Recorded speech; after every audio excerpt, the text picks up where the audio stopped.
Elon Musk resmi akuisisi Twitter seharga 634 triliun rupiah. Twitter memberikan konfirmasi tentang penjelasan perusahaan tersebut ke pengusaha miliarder Elon Musk seharga 44 miliar US dollar atau setara 634 triliun rupiah pada Selasa 26 April 2022.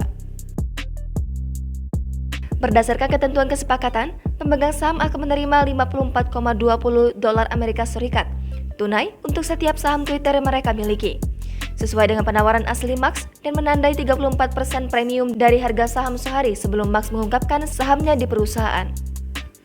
Setelah Twitter dibeli Elon Musk ini, Twitter akan menjadi perusahaan privat, bukan lagi perusahaan publik yang melantai di bursa saham Amerika Serikat. Para pemegang saham akan menerima setara Rp750.000 secara tunai untuk per saham Twitter yang mereka miliki. Angka tersebut sesuai dengan penawaran yang diajukan Musk dan merupakan 38% dari premi harga penutupan saham Twitter pada 1 April. Hari perdagangan terakhir sebelum Musk mengungkapkan kepemilikan sahamnya di Twitter awal bulan lalu. Sementara itu, Musk mengatakan bahwa Twitter memiliki potensi yang luar biasa.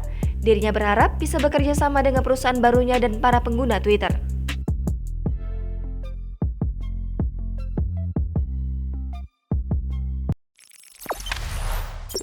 Jangan lupa subscribe, share, komen, dan like ya!